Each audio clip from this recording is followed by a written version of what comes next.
देखो, rules of debit and credit को देखने के लिए हमने क्या किया, यहाँ पर दो अप्रोच लगा दिए, एक ट्रेडिशनल अप्रोच लगा दिया और एक मॉडर्न अप्रोच लगा दिया। अब दोनों ही अप्रोच से हम तुमको समझाने की कोशिश कर रहे हैं। बंधु, जो ट्रेडिशनल अप्रोच है उसमें 3 अकाउंट हो गए, रियल अकाउंट, पर्सनल अकाउंट और नॉमिनल अकाउंट। ठीक है, तो रियल अकाउंट में debit word comes in, credit word goes out, और पर्सनल अकाउंट में debit the receiver, credit the giver, correct.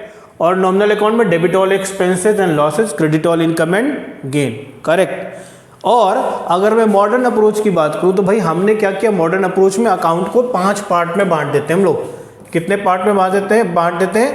5 part में बांट देते हैं। तो कैपिटल ले लिया है ना, लायबिलिटी ले ली, एक्सपेंसेस ले लिया, इनकम ले लिया और हमने ले लिया एसेट्स। ये 5 पार्ट में हमने बांट दिया। और फिर हमने यहाँ पर लिखा कि for assets and expenses, assets और एक्सपेंसेस के लिए अगर मान लो एसेट्स बढ़ती है तो डेबिट कर दो, इंक्रीज होती है तो डेबिट कर दो। एसेट्स और एक्सपेंसेस बढ़ती हैं, एसेट्स और एक्सपेंसेस बढ़ती हैं तो उसको क्या करो, डेबिट कर दो। और एसेट्स और एक्सपेंसेस घटती हैं तो क्रेडिट कर दो। ऐसे ही लायबिलिटी, इनकम और कैपिटल बढ़ती हैं तो क्रेडिट कर दो, और लायबिलिटी, इनकम, कैपिटल घटती है तो उसको डेबिट कर दो। है ना रिवर्स?